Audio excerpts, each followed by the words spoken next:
بسم الله الرحمن الرحيم.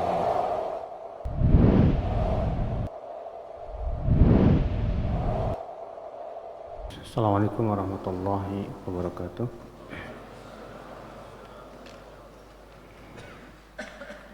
Innal hamdalillah nahmaduhu wa nasta'inuhu wa nastaghfiruh wa na'udzu billahi min shururi anfusina wa min sayyiati a'malina.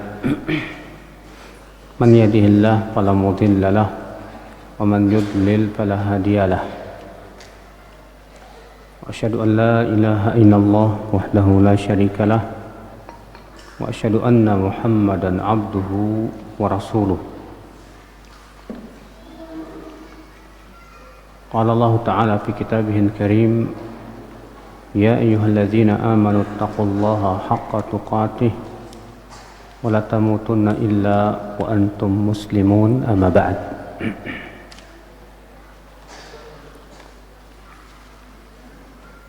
Baik ikhwah, kita lanjutkan hadis keberapa ya?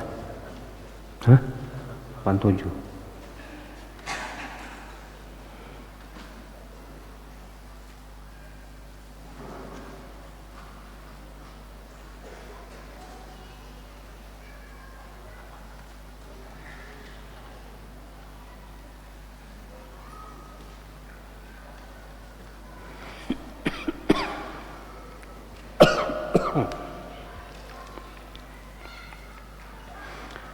Bab raf'il amanah wal iman min ba'dil qulub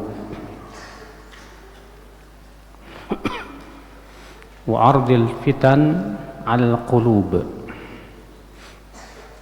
Bab diangkatnya amanah dan iman dari sebagian hati dan ditampakkannya fitnah ke dalam hati, atau dijalinnya fitnah di dalam hati. Hadis Hudzaifah, ia berkata, haddatsana Rasulullah sallallahu alaihi wasallam haditsain. Rasulullah SAW menceritakan kepada kami dua hadis. Ya, Rasulullah SAW menyampaikan kepada kami dua hadis. Ra'aitu ahadahuma wa ana antadhirul akhar. Aku sudah melihat salah satunya dan aku sedang menunggu yang kedua terjadi. Jadi salah satu hadis tersebut sudah terjadi dan Hudzaifah melihatnya. Adapun yang satu lagi belum terjadi dan Hudzaifah sedang menunggu terjadinya. Haddatsana anna al-amanata nazalat fi jadri qulubi rijal thumma alimu min al-Qur'an thumma alimu min as-sunnah. Beliau menyampaikan hadis bahwasanya amanah turun di pokok hati manusia. Kemudian mereka berilmu tentang Al-Quran. Kemudian mereka berilmu dari sunnah. Nah, ini yang sudah dilihat oleh Hudzaifah. Siapa mereka? Yaitu para sahabat Rasulullah sallallahu alaihi wasallam. Mereka orang-orang yang benar-benar amanah. Hatinya dipenuhi dengan keimanan. Dan hatinya penuh, ya, berilmu tentang Al-Quran dan Sunnah. Wa haddatsana an raf'iha. Dan Rasulullah SAW menyampaikan kepada kami hadis tentang diangkatnya amanah. Qal yanamu ar-rajulu an-naumah fatuqbadul amanatu min qalbi. Nanti, ya, seseorang tidur lalu dicabutlah atau diangkatlah amanah dari hatinya. Fayadhallu atharuha mithlu atharil waqt. Sehingga berbekas, ya, seperti al-waqt. Al-waqt itu kehitaman tapi sedikit, ya. Sesuatu yang hitam tapi apa? Sedikit.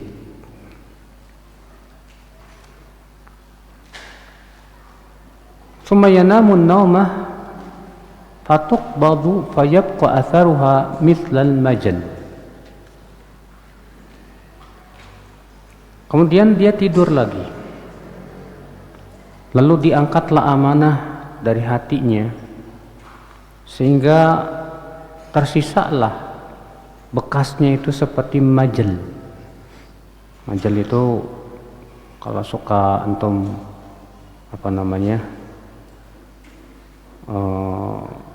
sering megang kampak apa gitu ya, suka di sini itu suka kapalan, itu majel, ya. Kajamrin dahrajtahu ala rijlik. Perumpamaannya, kata Rasulullah sallallahu alaihi wasallam, seperti bara api yang kamu gelindirkan di atas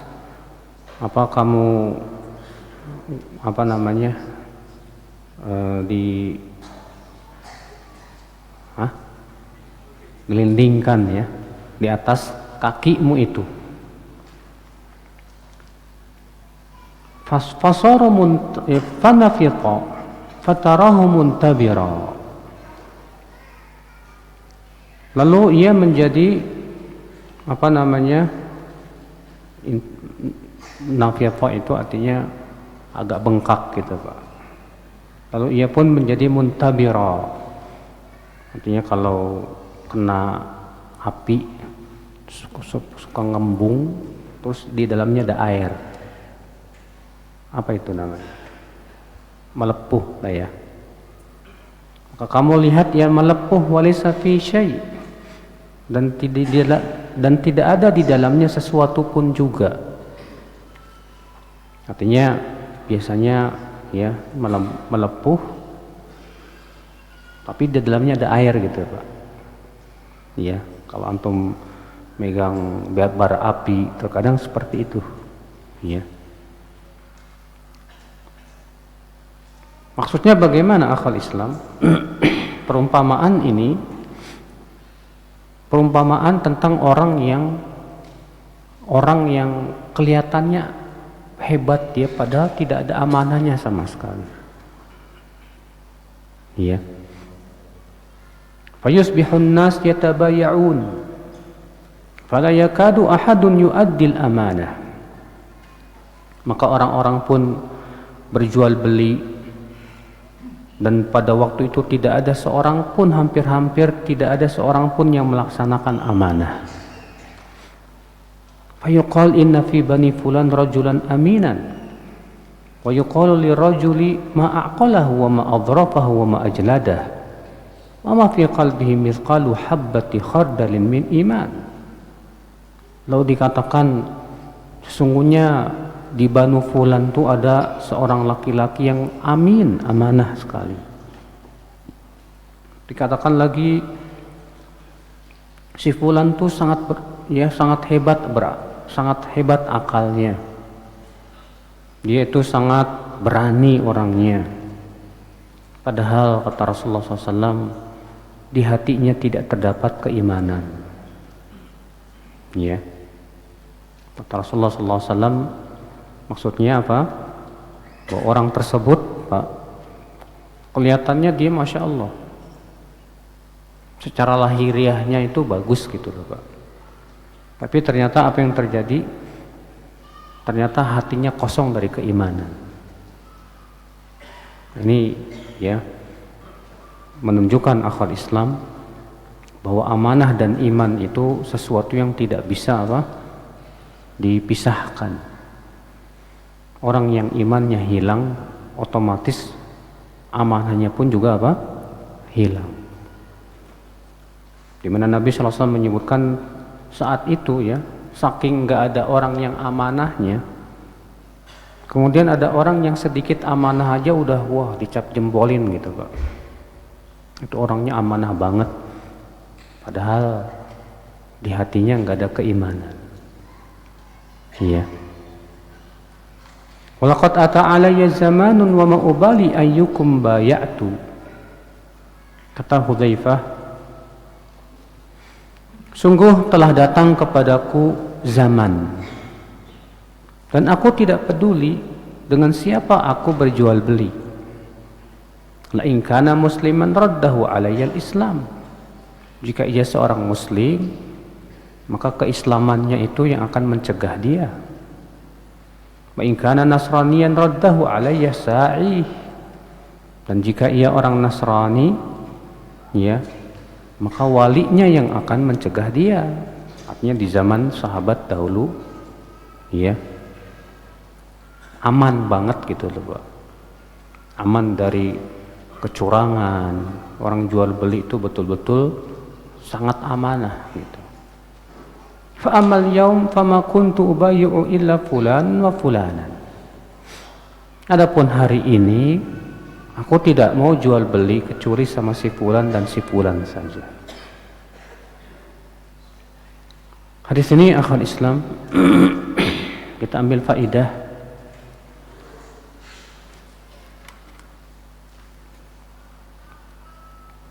Alamun min a'lamin nubuwah. Hadis ini menunjukkan akan mukjizat Rasulullah sallallahu alaihi wasallam. Faqad akhbara bima waqa, di mana Rasulullah mengabarkan sesuatu yang akan terjadi dan ternyata terjadi. Ada enggak yang Rasulullah kabarkan tidak terjadi? Tidak ada, Pak. Adanya belum terjadi, iya. Seperti tanda-tanda hari kiamat yang belum terjadi, ya. Ada, tapi pasti dia akan apa? Terjadi. Wa fihi bayan raf'il amanah 'alal qulub. Hadis ini juga menunjukkan penjelasan tentang diangkatnya amanah dari hati.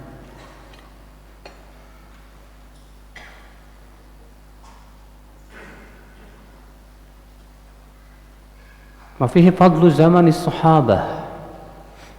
Hadis ini juga menunjukkan akan keistimewaan zaman para sahabat. Faqad kanatil amanatu kamilah fihim.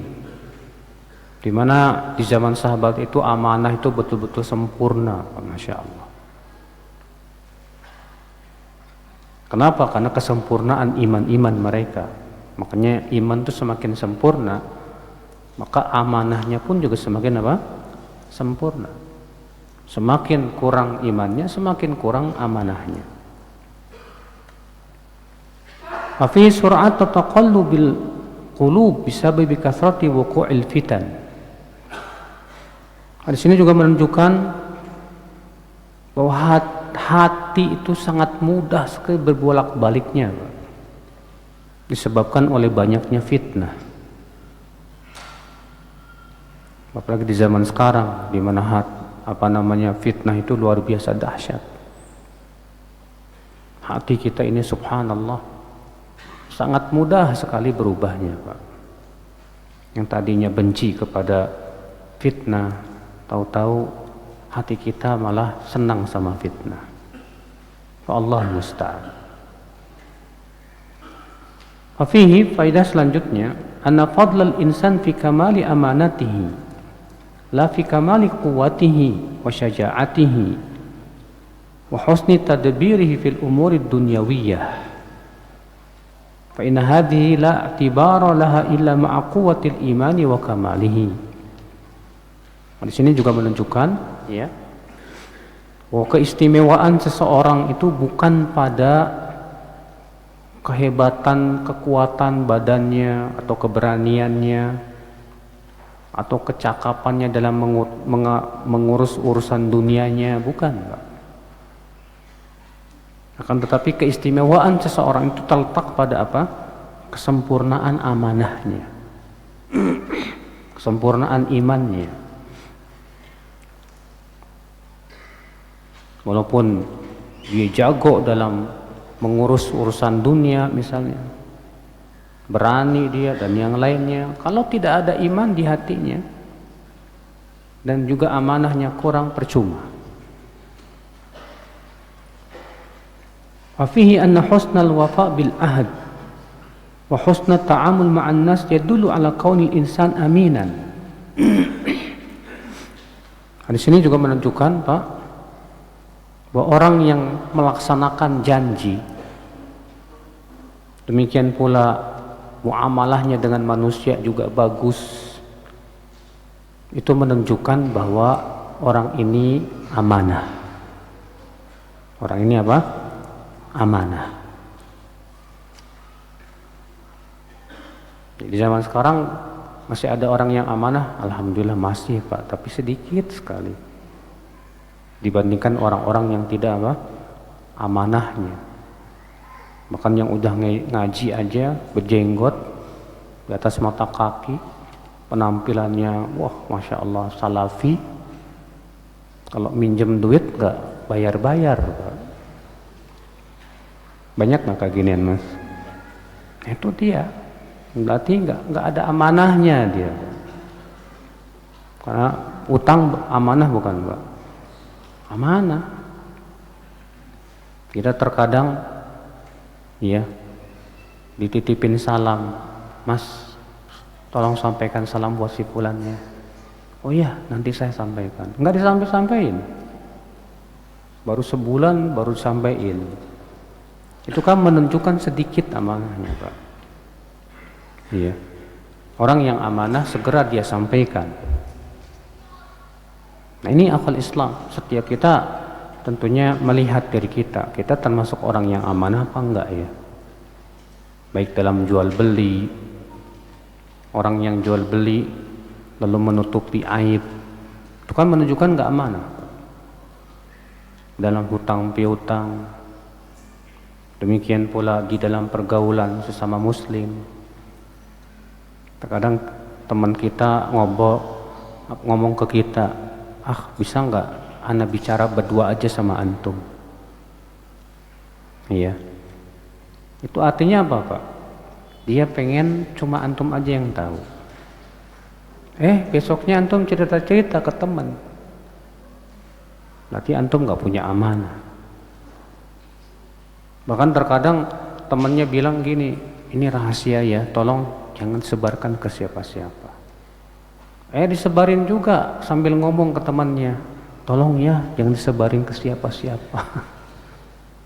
Ya, ini rahasia katanya. Ya subhanallah. Lihat akal Islam. Ya, betapa sedikitnya orang yang amanah di zaman sekarang akal Islam. Yang betul-betul ia melaksanakan, ya betul-betul bagus akhlaknya, baik dia dalam menjaga pertemanan dengan temannya.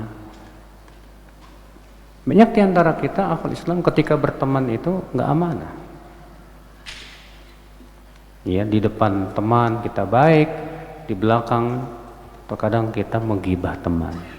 Itu kan menunjukkan nggak amanah. Dan banyak lagi akal Islam macam-macam sikap yang menunjukkan ketidakamanan. Ya, nasallallahu salamata wal afiyah. Baik, kita lanjutkan ayyuhal ikhwah.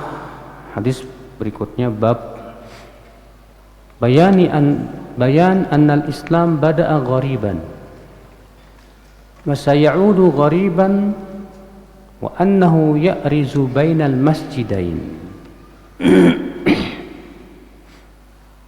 Bab penjelasan bahwa Islam itu dimulai dalam keadaan asing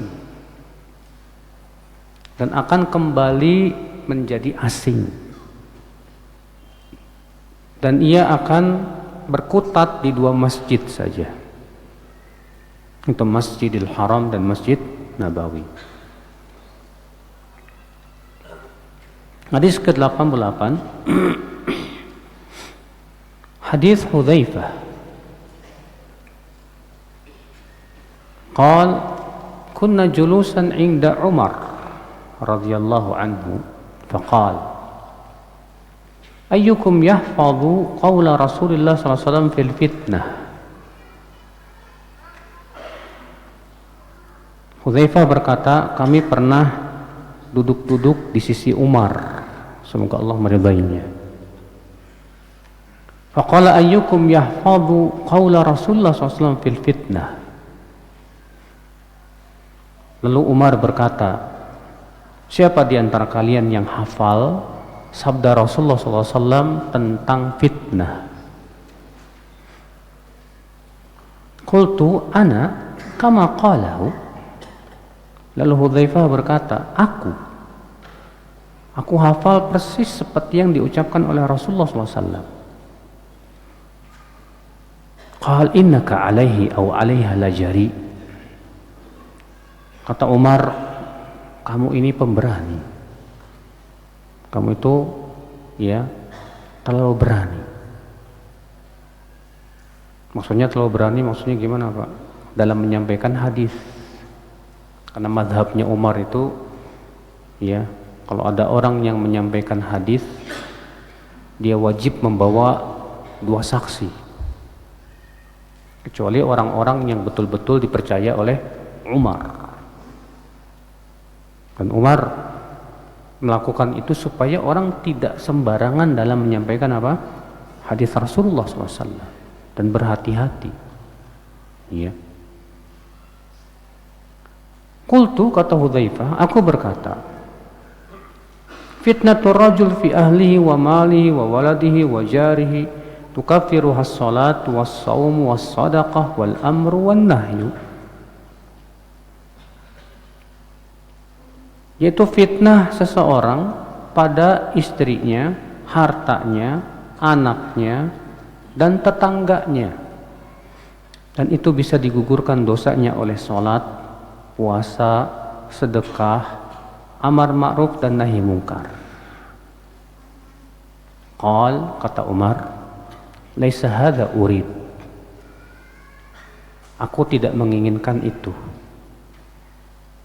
Walakinil fitnah allati tamuju kama yamujul bahr.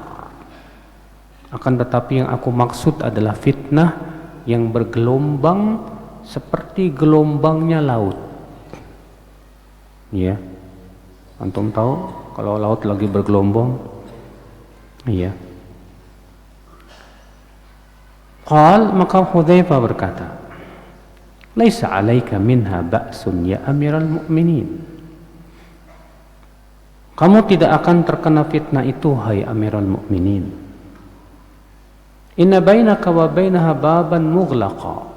Karena antara engkau dengan fitnah itu terdapat pintu yang tertutup. Qal, lalu Umar bertanya, ayuksar am yuftah? Nanti pintu itu akan pecah atau diterbuka? Qal, kata Hudzaifah, yuksar, pecah. Qal idzan la yughlaqu abada. Kata Umar, kalau begitu pintu itu tidak akan tertutup lagi selama-lamanya. Qulna, lalu kami berkata, akana Umar ya'lamul bab? Apakah Umar tahu siapa yang dimaksud dengan pintu itu? Qala na'am. Kata Hudzaifah, iya, tahu. Kama anna dunal ghad al-laila, sebagaimana ia tahu bahwasanya besok itu akan ada malam. Inni haddathtuhu bihaditsin laisa bil aghalid. Sesungguhnya aku menyampaikan kepadanya hadis bukan sebagai teka-teki, bukan. Fahibna an nas'ala Hudzaifah. Lalu para tabi'in merasa segan untuk bertanya kepada Hudzaifah tentang siapa yang dimaksud dengan pintu itu. Fa amarna Masruqan, lalu kami memerintahkan Masruq itu seorang tabi'in, fasa'alahu, lalu Masruq pun bertanyalah kepada Hudzaifah. Faqal al-babu Umar. Lalu Hudzaifah berkata, pintu itu adalah Umar sendiri. Di sini akhi kita ambil faidah.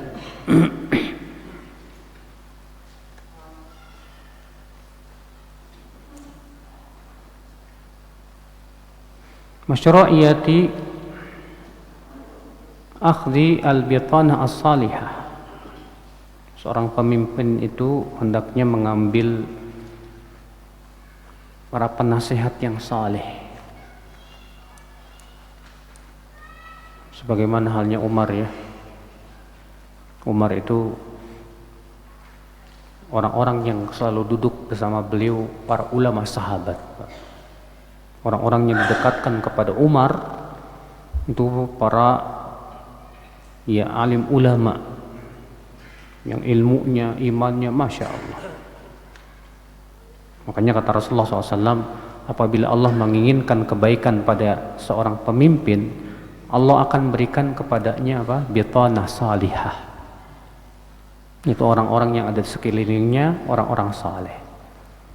Tapi kalau Allah menginginkan keburukan kepada seorang pemimpin, maka Allah berikan kepadanya bitanah sayyi'ah. Itu orang-orang yang ada di sekelilingnya buruk. Iya. Na'udzubillah, nasallallahu salamata wal afiyah. Faedah yang kedua yang bisa kita petik dari hadis ini, akhal Islam, al-fitnah fitnatan, fitnah khasah wa fitnah ammah. Bahwa fitnah itu ada dua macam, Mas. Ada fitnah yang sifatnya khusus, dan ada fitnah yang sifatnya umum. Dari mana kita tahu? Itu dari jawaban Hudzaifah yang pertama.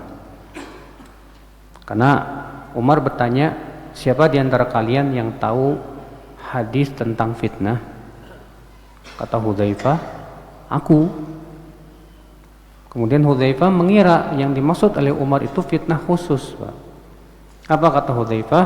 Fitnah seseorang pada istrinya, hartanya, anaknya, tetangganya, dan itu bisa digugurkan dosanya oleh sholat, puasa, sedekah, amar ma'ruf nahi munkar. Kata Umar, bukan itu yang aku inginkan. Kenapa? Karena ini namanya fitnah yang bersifat khusus menimpa individu-individu muslim. Ya. Artinya dia diuji dengan istrinya, diuji dengan hartanya, dengan anaknya, dengan tetangganya. Ya. Namun yang diinginkan oleh Umar adalah akal Islam fitnah yang bersifat umum. Kata beliau, akan tetapi yang aku inginkan adalah fitnah yang bergelombang seperti gelombang lautan. Subhanallah. Maksudnya kata para ulama, fitnah ini menimpa kaum mukminin berupa peperangan di antara mereka, munculnya pemikiran-pemikiran yang menyesatkan, munculnya hal-hal yang menyimpang dari agama. Seperti kita lihat di zaman sekarang, mengerikan sekali akal Islam. Maka Hudzaifah berkata bahwa Umar tidak akan merasakan fitnah yang bergelombang itu. Karena antara fitnah dan Umar itu ada pintu. Lalu Umar bertanya, pintu itu akan pecah atau akan terbuka? Kata Hudzaifah, pecah. Kata Umar, berarti tidak akan tertutup selama-lamanya. Dan ternyata pintu itu siapa, Pak? Umar. Dan benar, Umar meninggal dunia, diganti oleh siapa? Utsman bin Affan. Di akhir khilafah Utsman bin Affan terjadi fitnah nggak, Pak? Yang berakhir dengan terbunuhnya Utsman bin Affan. Setelah Utsman meninggal dunia, diganti oleh siapa? Ali. Di zaman Ali terdapat peperangan nggak, Pak? Sesama kaum muslimin, perang yang menghadapi Muawiyah, perang menghadapi pasukan Aisyah, Kemudian Ali meninggal dunia, digantikan oleh Al-Hasan bin Ali bin Abi Thalib. Namun Al-Hasan, Masya Allah, beliau kemudian mengundurkan diri. Dan beliau menyerahkan kekhilafahan seluruhnya kepada Muawiyah bin Abi Sufyan. Di zaman Muawiyah bin Abi Sufyan terjadi Amul Jamaah, tahun persatuan. Ya, tahun apa? Persatuan. Dalam hadis yang lain, Hudzaifah pernah bertanya kepada Rasulullah.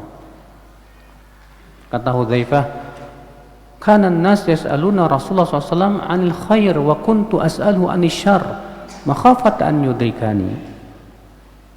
Orang-orang bertanya kepada Rasulullah SAW tentang kebaikan, sedangkan aku bertanya kepada Rasulullah SAW tentang keburukan, karena aku khawatir kalau aku jatuh kepada keburukan.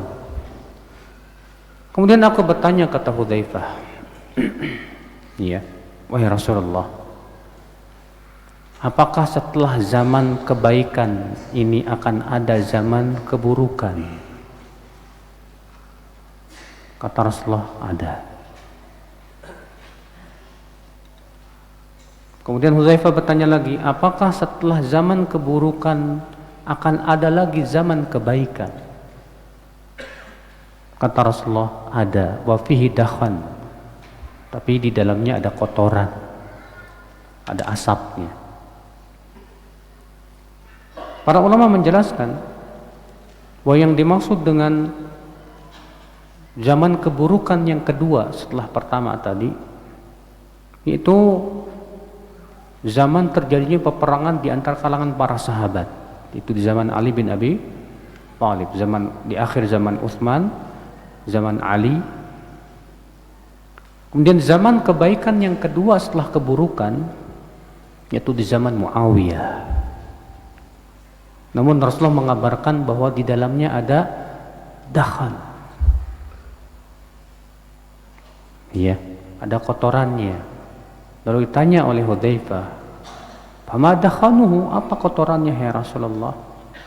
Kata Rasulullah, "Qaumun yastannuna bi ghairi sunnati wa yahtaduna bi ghairi hadi."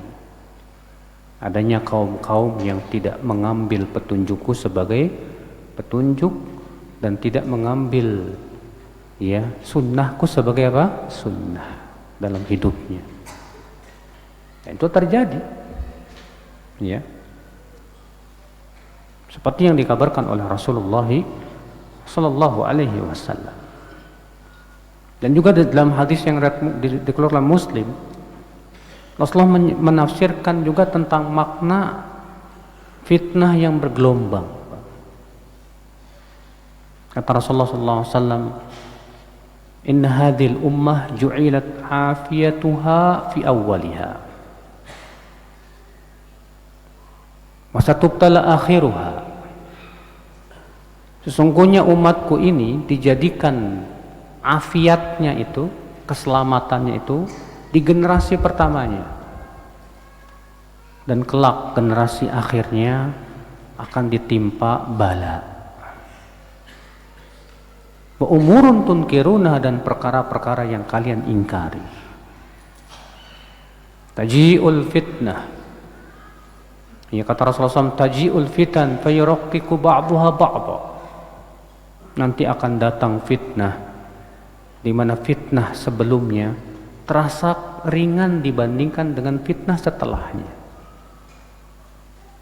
Taji'ul fitnah fayaqulul mu'min hadhihi muhlikati. Akan datang fitnah, lalu seorang mukmin berkata, "Ini yang akan membinasakanku." Artinya si mukmin ini takut sekali fitnah ini membinasakan keimanannya. Sumatan kasyif. Kemudian fitnah ini pun pergilah. Summa taji'ul fitnah, kemudian datang lagi fitnah lain yang lebih berat. Fayaqulul mu'min, si mukmin berkata, "Hadhihi muhlikati." Ini yang akan membinasakanku. Kemudian kata Rasulullah, "Faman arada an yuzahzaha 'anil nar wa yudkhalal jannah falta'tihi maniyatuhu wa huwa yu'minu billahi wal yawmil akhir. Siapa yang ingin diselamatkan dari api neraka dan dimasukkan ke surga, hendaklah kematian mendatanginya dalam keadaan ia beriman kepada Allah dan kehidupan akhirat. Wal ya'ti ilan nas bima yuhibbu an yu'ta ilaih. Dan hendaklah ia mendatangi manusia dengan apa yang ia sukai untuk didatangi dengannya. Masya Allah. Ikhwatul Islam, saudaraku seiman. Nah ini fitnah, akhi. Ya, yang disebut oleh Umar fitnah yang bergelombang seperti gelombang apa? Lautan silih berganti, terus datang lagi. Setelah datang pergi, datang lagi, pergi, datang lagi, terus saja. Iya. Berbagai macam perpecahan di kalangan kaum muslimin.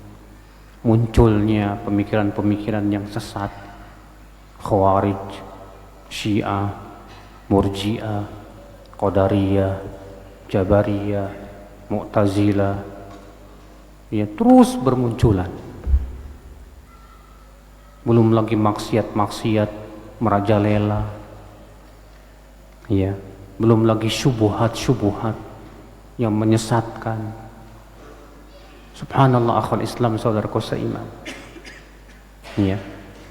Maka Rasulullah SAW menyebutkan tentang fitnah yang sangat gelap seperti malam yang sangat kelam, kata Rasulullah SAW. Kaqita'il lailil mudlim. Yusbihur rajul mu'minan wa yumsi kafira. Wa yumsi mu'minan wa yusbihu kafira. Di waktu pagi seseorang masih mukmin, di waktu sore sudah kafir. Di waktu sore masih mukmin, di waktu pagi sudah apa? Sudah kafir. Kata para ulama seperti Al Hasan Al Basri menafsirkan hadis itu. Di waktu pagi dia masih mengharamkan darah seorang muslim. Di waktu sore dia sudah menghalalkan darah seorang muslim. Maksudnya Bapak, saking dahsyatnya syubhat pemikiran, sehingga seseorang yang tadinya di atas sunnah terhempas ya oleh syubhat itu terkena pemikiran khawarij, takfiri dan yang lain. Subhanallah, akhul Islam, saudaraku seiman. Seorang mukmin, Pak, seorang muslim jangan pernah merasa aman dari apa? Fitnah. Jangan pernah merasa pede, wah saya nggak bakalan kena fitnah. La wallahi akhul Islam. Iya. Lalu bagaimana cara kita terhindar dari fitnah? Tentunya akhul Islam, cara kita terhindar dari fitnah adalah yang pertama, talabul ilm. Kita sibukkan diri kita dengan menuntut ilmu. Jangan sibukkan kita dengan menuntut fitnah, Mas. Karena di antara kita terkadang bukan penuntut ilmu tapi penuntut fitnah. Kerjaannya ya menyebar fitnah. Nasallallahu salamata wal afiyah. Ya. Antum lihat di Facebook, di media sosial, ada ikhwan kerjaannya ngikutin berita-berita hangat aja, gak semangat dia untuk ngikutin ilmu. Padahal berita-berita yang ada di zaman sekarang isinya banyak fitnah pasti. Iya, ya subhanallah, akhal Islam. Kewajiban kita kalau kita ingin selamat dari fitnah, ya kita menuntut ilmu. Kaji ilmu, sesuatu yang bisa menyelamatkan kita dari fitnah, wallah. Yang kedua, agar kita selamat dari fitnah, itu senantiasa berkonsultasi dengan para ulama, yang benar-benar ulama, bukan ya dengan dai-dai fitnah. Zaman sekarang banyak Pak dai-dai fitnah itu. Ustadz-ustadz fitnah yang menyebarkan pemikiran yang sesat, menyebarkan syubhat, menyebarkan meracuni umat dengan apa? Kebid'ahan. Ya. Allahul musta'an wa alaihi tiklan. Kemudian yang ketiga, akhwal Islam, di zaman fitnah kita harus pandai menjaga lisan. Harus pandai menjaga apa? Lisan. Jangan mudah ya kita mengungkapkan apa yang ada di isi hati kita di Facebook. Ya. Banyak ikhwan terkadang begitu. Apa yang ada di isi hatinya diungkapkan langsung. Tanpa dipikirkan ini akan mudarat atau tidak. Makanya Rasulullah SAW ketika menasihati Abdullah bin Amr bin Al-As, apa kata Rasulullah kepada Abdullah? Ya Abdullah, kaifa bika idza kunta fi huthalatin minan nas? Ya, wahai Abdullah, bagaimana sikap kamu kalau berada di tengah-tengah manusia yang sudah rusak? Ya, wa kanat uhudum hakadha, dan mereka seperti ini perjanjiannya, artinya sudah tidak bisa dipercaya lagi. Apa kata Abdullah bin Amr? Famadha ta'muruni ya Rasulullah? Apa perintahmu kepadaku ya Rasulullah kalau aku mendapatkan itu? Kata Rasulullah, ilzam baitak wamlik alaika lisanak. Peganglah rumahmu, maksudnya sering-sering tinggal di rumah di zaman fitnah. Cuma masalahnya rumah kita pun kita masukkan fitnah juga Pak. Ya. Dan tahan lisanmu. Tahan apa? Lisanmu. Subhanallah, di zaman fitnah kita disuruh menahan apa? Lisan. Apa yang harus dilakukan saat kita sedang masbuk? Tiba-tiba ada orang yang menupuk dari belakang. Ini sebetulnya masalah khilafiyah di kalangan para ulama. Itu tentang bolehkah melakukan jamaah kedua setelah jamaah pertama. Jumhur berpendapat boleh. Iya, dalilnya hadis Rasulullah SAW pernah setelah selesai sholat berjamaah, ada satu orang datang dan belum sholat. Lalu Rasulullah bersabda, ya, man tasaddaqa lihada, siapa yang mau bersedekah untuk orang ini. Lalu beberapa sahabat sholat menjadi makmum bersama dia. Kata jumhur, ini menunjukkan Nabi mengizinkan adanya jamaah yang kedua. Demikian pula berdasarkan perbuatan Anas bin Malik, bahwa Anas bin Malik datang ke masjid bersama beberapa temannya. Ternyata orang-orang sudah selesai sholat berjamaah. Maka Anas kemudian menyuruh iqamah lalu sholat berjamaah lagi. Sedangkan Imam Asy-Syafi'i pendapatnya makruh, ya, membuat jamaah yang keberapa? Yang kedua. Ya. Alasannya hadis Ibnu Mas'ud, yaitu bahwasanya Rasulullah SAW pernah pulang dari suatu keperluan dan didapati orang-orang sudah selesai sholat berjamaah.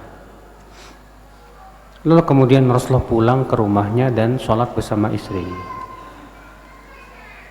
Sehingga kata Imam Syafi'i, makruh hukumnya mengadakan jamaah yang kedua. Iya.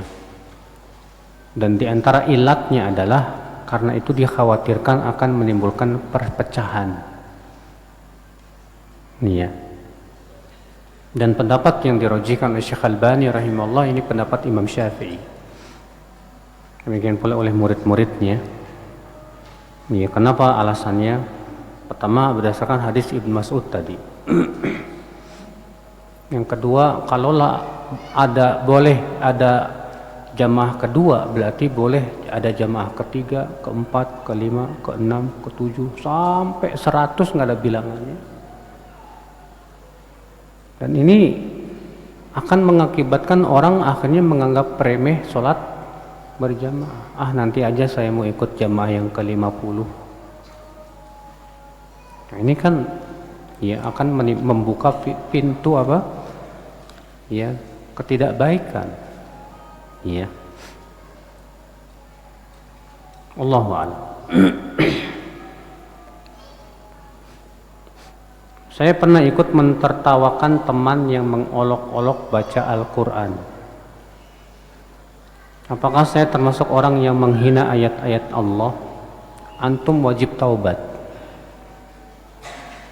Karena memperolok ayat bacaan Al-Quran ini dosa besar, Mas. Kalau tujuannya memperolok itu artinya menghina Al-Quran, murtad dia dari agama Islam. Iya. Karena ini masalahnya istihza biddin, istihza bi ayatillah, mengolok-olok ayat-ayat Allah. Allah berfirman, "Qul abillahi wa ayatihi wa rasulihi kuntum tastahzi'un la ta'tadiru qad kafartum ba'da imanikum." Katakan, apakah kepada Allah, ayat-ayatnya, Rasulnya kalian memperolok? Jangan pernah kalian meminta uzur lagi, karena kalian telah kafir setelah keimanan kalian. Tapi kalau orangnya tidak tahu tentang hukumnya, ya, makanya yang seperti ini kita ajarkan bahwa itu tidak boleh, haram hukumnya.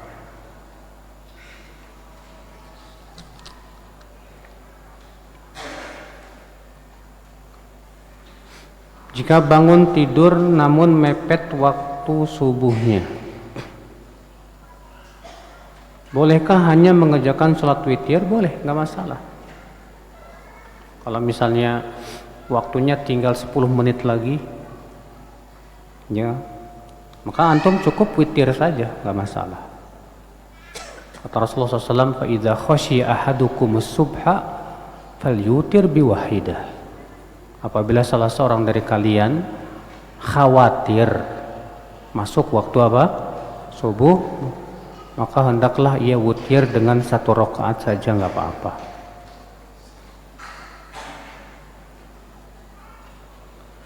Salat yang 1 kali tahiyat, bolehkah kadang duduknya iftirash, kadang tawarruk? Ini pelin-pelan namanya, Pak. Iya. Kewajiban antum adalah melihat mana yang paling kuat hujahnya, Pak. Kalau saya lebih menguatkan pendapat yang mengatakan bahwa untuk tahiyat yang 1 tahiyat saja, maka duduknya iftirash. Iya. Dan di mana apa dalilnya? Itu perkataan Aisyah radhiyallahu anha, wa kana Rasulullah SAW idza jalasa fi raq'ataini yaqulu at-tahiyyah wa kana yafrishu rijlahu al-yusra wa yansibu rijlahu al-yumna. Adalah Rasulullah SAW apabila duduk di 2 rakaat, beliau tahiyat dan duduknya iftirash. Duduknya apa? Iftirash. Demikian pula dalam hadis Malik bin Huwairith yang dikeluarkan oleh Nasai dalam sunannya, ketika menyifati tentang sholat Rasulullah 2 rakaat, disebutkan di situ yaitu beliau duduk iftirash. Ya. Maka dikiaskan kepada sholat 2 rakaat itu semua yang memiliki 1 tahiyat, wallahu a'lam.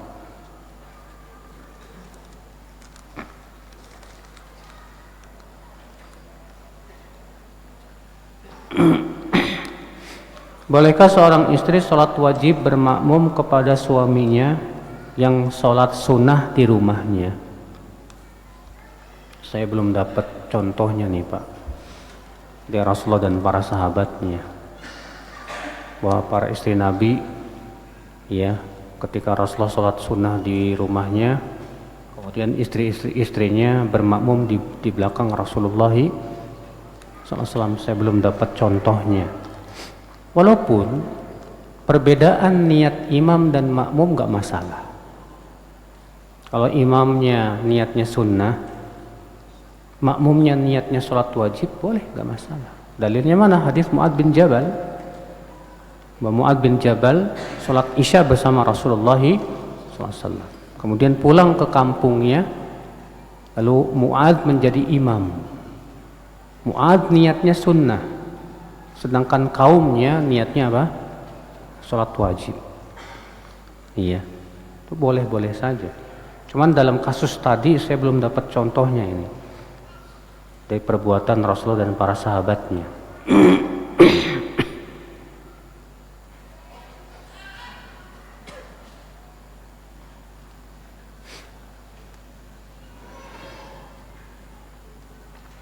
Lebih utama mana?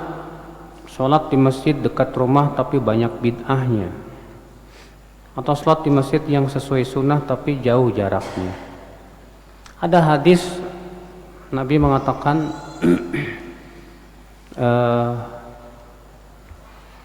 kata Nabi SAW, liyusalli ahadukum fil masjidil ladzi yalih wa la yatatabba'ul masajid. Hendaklah seseorang sholat di masjid yang dekat dengan rumahnya dan jangan mencari-cari masjid yang lain. Namun hadis ini ternyata dhaif, tidak bisa dijadikan hujah. Maka kalau kita lebih memilih masjid yang sesuai sunnah dan lebih jauh, boleh, tapi dengan syarat tidak menimbulkan fitnah yang lebih besar. Iya.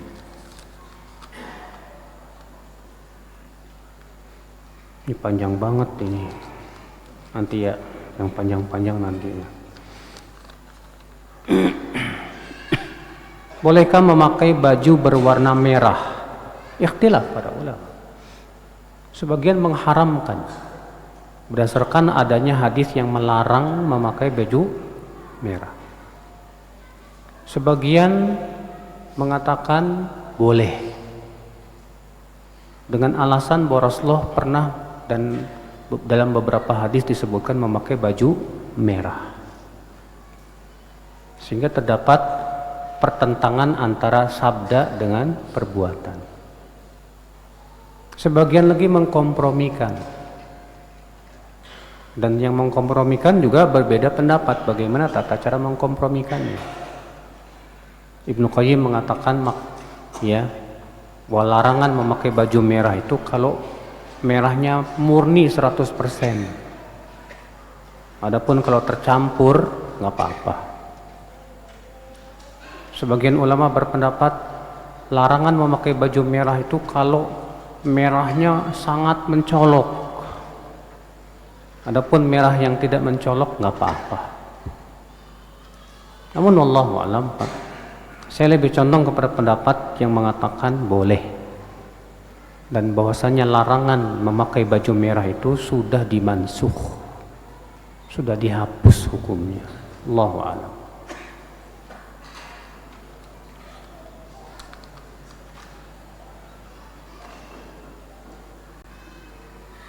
Orang tua saya suka mengucapkan sumpah serapah Ustadz ketika memarahi saya. Contohnya anak dibilang tidak berbakti lah. Bahkan saat anak menjalani belajar sunnah diomongin yang aneh-aneh, ucap sesat lah. Sabar mas. Iya. Kalau ternyata orang tua antum marah gara-gara antum ngikutin sunnah, antum tidak disebut durhaka sama orang tua. Berarti yang salah bukan antum, siapa? Orang tua antum. Ya sudah, sabar aja. Sambil terus antum berbakti sama orang tua. Adapun orang tua kemudian melarang antum berjenggot misalnya, melarang antum mengikuti sunnah, tidak boleh menaati orang tua dalam perkara maksiat. Sabar. sambil berdoa mudah-mudahan Allah berikan hidayah kepada orang tua antum itu. Demikian, wabillahi taufik, subhanakallah bihamdik, asyhadu an la ilaha illa anta, astaghfiruka wa atubu ilaik. Assalamualaikum warahmatullahi wabarakatuh.